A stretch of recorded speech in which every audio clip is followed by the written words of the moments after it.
Il existe en Afrique des objets dont l'histoire est plus ancienne que la mémoire des hommes. Certains disent qu'ils sont hantés, d'autres qu'ils portent une énergie trop puissante pour être possédés par un simple mortel. Pourtant, il arrive toujours un jour où un étranger, avide de richesses et de secrets interdits, décide d'enfreindre les avertissements et d'emporter ce qui ne lui appartient pas. C'est ainsi que commence l'histoire de Jean Morel et du masque du sorcier. Au cœur du Bénin, perdu entre la forêt dense et les rivières sacrées, se trouvait un village appelé Assoucan. Ce n'était pas un endroit ordinaire. On racontait que les anciens esprits y vivaient toujours, veillant sur les habitants, récompensant les justes et punissant ceux qui osaient troubler l'équilibre du monde.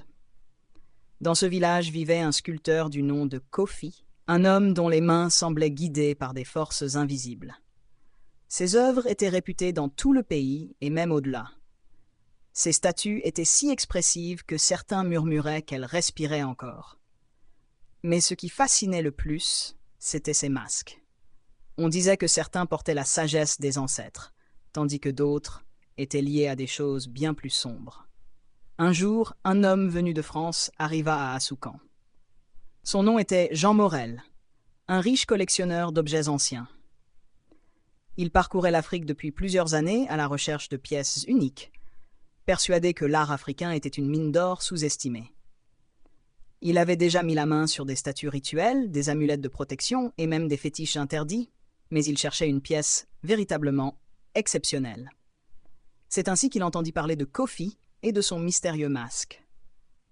« Ne t'approche pas de cet objet », lui murmura un vieillard du village alors qu'il lui parlait du masque. « Il ne doit jamais quitter cet endroit. » Morel rit doucement. Depuis son arrivée, il avait entendu une multitude d'histoires sur les objets sacrés qu'il ne fallait pas toucher. Mais à chaque fois, il avait réussi à les acheter, et il n'avait jamais rien vu d'étrange se produire. « Je paierai une somme généreuse, répondit-il. Je veux simplement voir ce fameux masque. » Le vieillard secoua la tête et s'éloigna, refusant d'en dire plus. Intrigué, Morel se rendit directement chez Kofi. Lorsqu'il entra dans l'atelier du sculpteur, il fut frappé par la beauté des œuvres qui l'entouraient. Des dizaines de statues aux traits si réalistes qu'elle semblait l'observer, des masques suspendus au mur, des sculptures de divinités oubliées. Mais son regard fut immédiatement attiré par un objet recouvert d'un tissu rouge, posé à l'écart. « C'est lui, n'est-ce pas ?» demanda-t-il en pointant du doigt le drap. Kofi détourna les yeux, hésitant. « Vous ne pouvez pas l'acheter, dit-il d'une voix grave. Ce masque a été sculpté sous des conditions particulières. Il ne doit pas être vendu. »« Pourquoi ?» demanda Morel, amusé. « Parce qu'il ne m'appartient pas. » Le collectionneur haussa un sourcil.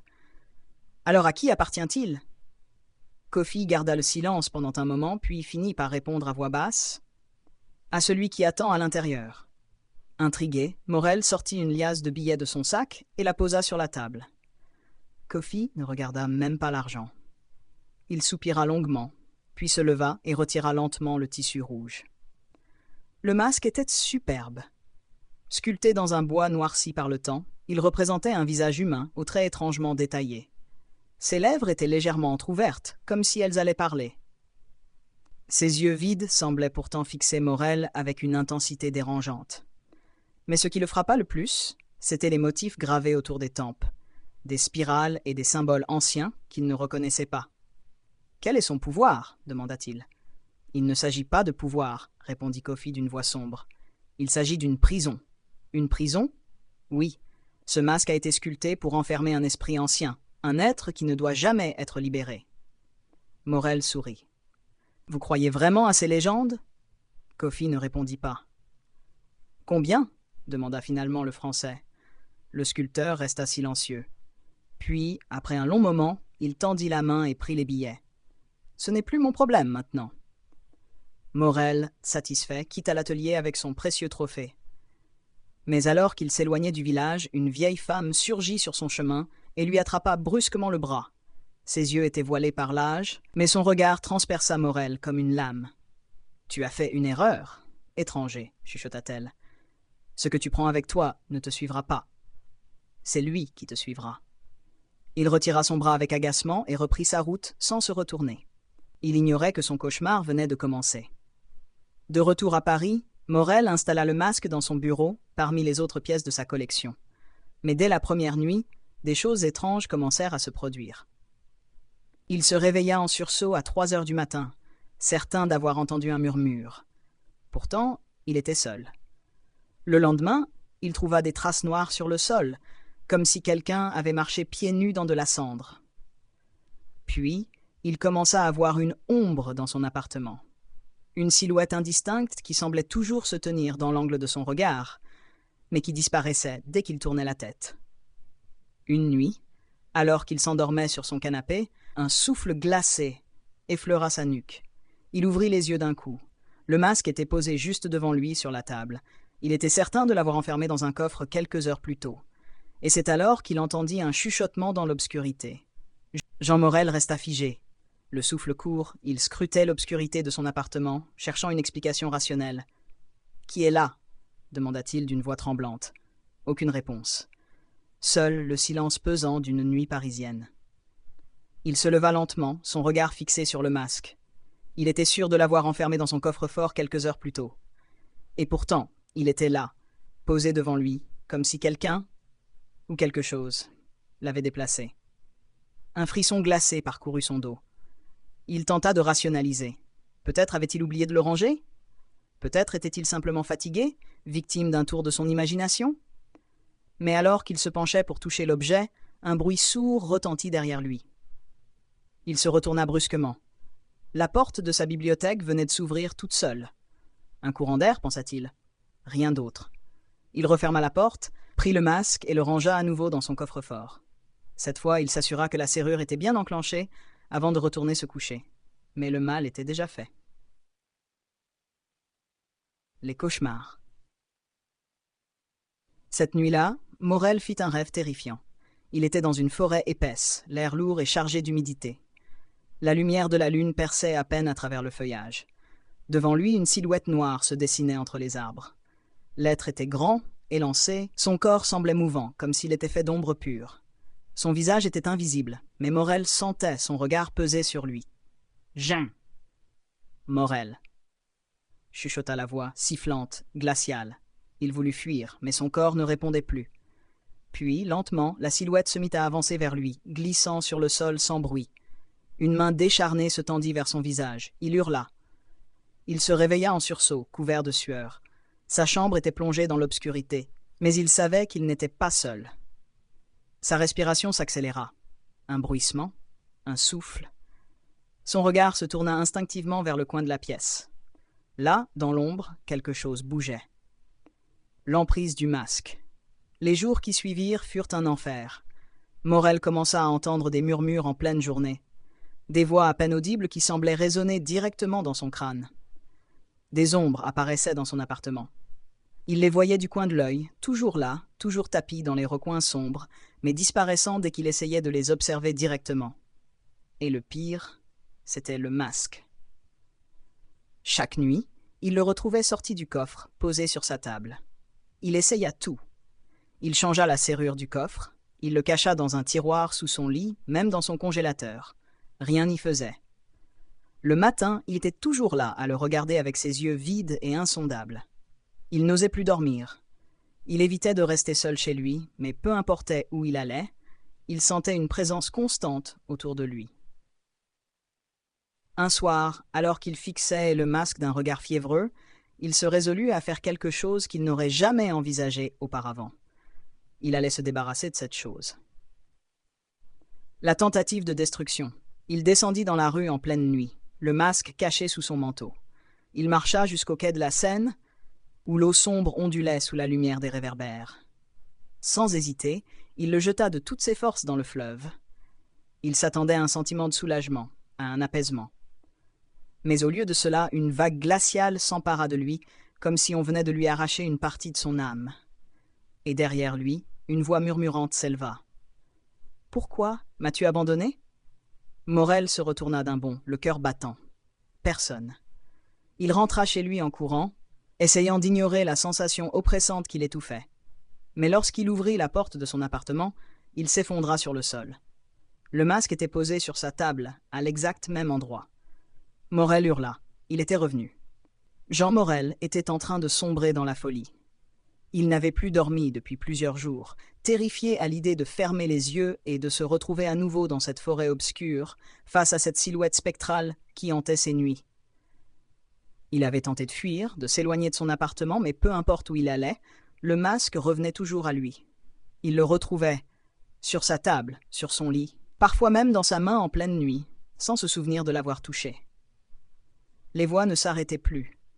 Désormais, il pouvait les entendre même dans les endroits bruyants, au milieu du tumulte des rues parisiennes ou dans les cafés bondés. Elle chuchotait son nom, lui murmurait des mots incompréhensibles dans une langue qu'il ne connaissait pas. Et puis, il y avait l'ombre. Elle n'était plus seulement dans ses cauchemars. Il la voyait parfois se refléter dans les vitrines des magasins, alors qu'il était pourtant seul. Il la sentait derrière lui, lorsqu'il marchait dans la rue. Une présence froide, invisible, mais oppressante. Un soir, alors qu'il se regardait dans le miroir de sa salle de bain, il aperçut quelque chose qui lui glaça le sang. Dans son reflet, derrière lui, l'ombre était là, immobile, gigantesque. Son souffle se coupa. Il voulait se retourner, mais il était paralysé par la peur. Puis, lentement, l'ombre leva une main et posa un doigt sur le masque gravé sur son propre visage.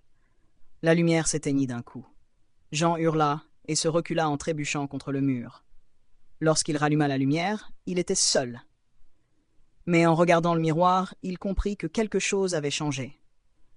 Le masque était maintenant posé sur son propre visage dans son reflet, alors qu'il ne le portait pas. L'enquête du professeur Vaillant. Morel savait qu'il ne pouvait pas affronter cette chose seul. Désespéré, il se souvint d'un professeur de l'université de la Sorbonne, un certain Paul Vaillant, spécialiste en anthropologie et en cultes anciens. Lorsqu'il le contacta, Vaillant fut d'abord sceptique, mais lorsqu'il vit l'état dans lequel Morel se trouvait, amaigri, les yeux creusés, la peau livide, il accepta de le rencontrer. Ils se retrouvèrent dans le bureau du professeur, un endroit sombre et poussiéreux, rempli de livres anciens et de masques africains exposés sur les murs. Vaillant observa le masque avec attention, feuilletant plusieurs ouvrages avant de relever la tête, son visage marqué par une expression grave. « Vous avez commis une erreur terrible, monsieur Morel. Ce masque n'est pas un simple artefact. Il s'agit d'un tokun, un masque d'emprisonnement spirituel. Un quoi? Ce type de masque était utilisé dans certaines tribus pour sceller des entités dans le monde des esprits. On ne le porte pas, on ne le touche même pas, car il ne s'agit pas d'un simple objet, c'est une prison. Et vous l'avez brisé en ramenant ce masque ici. » Morel sentit son cœur s'emballer. « Alors, ça veut dire que quelque chose s'est échappé ?» Vaillant hocha lentement la tête. « Et cette chose vous a choisi. » Morel sentit le sol se dérober sous lui. « Il faut que vous m'aidiez, il faut que je m'en débarrasse. » Vaillant referma son livre d'un geste sec. « Il est trop tard pour simplement s'en débarrasser. L'entité est attachée à vous désormais. Où que vous alliez, elle vous suivra. La seule solution, c'est de la renvoyer d'où elle vient. » « Comment ?» Vaillant le fixa d'un regard intense. « Nous devons accomplir le rituel qui n'aurait jamais dû être interrompu. » Le rituel. Le professeur emmena Morel dans un endroit discret, une vieille maison abandonnée à l'extérieur de Paris. Ils disposèrent des symboles tracés à la craie sur le sol, entourant le masque d'un cercle de bougies noires. « Vous ne devez pas quitter le cercle quoi qu'il arrive, » avertit Vaillant. Morel hocha la tête, le visage ruisselant de sueur. Le rituel commença. Vaillant récita des incantations dans une langue oubliée, tandis que la pièce s'obscurcissait anormalement.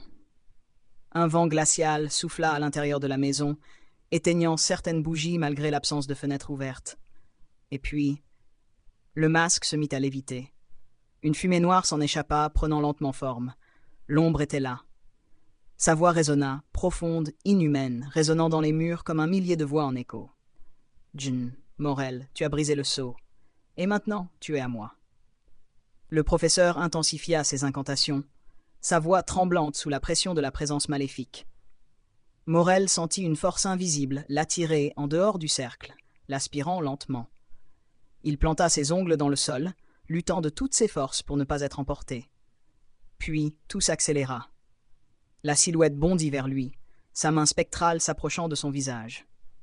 Dans un dernier effort, Vaillant jeta une poignée de poudre noire sur le masque, criant les derniers mots du rituel. Un éclair de lumière jaillit. Morel sentit une onde de choc l'envoyer rouler sur le sol, puis le silence. Lorsqu'il ouvrit les yeux, il était seul. Le masque était tombé au sol, inerte. Vaillant haletait, épuisé. C'est fini. Morel quitta Paris dès le lendemain. Il vendit son appartement, changea de numéro, disparut de la circulation. Le masque fut scellé et envoyé au Bénin, là où il aurait toujours dû rester. Mais certains disent que, malgré le rituel, quelque chose était resté. Une ombre toujours là, tapie dans un coin de l'œil, à attendre.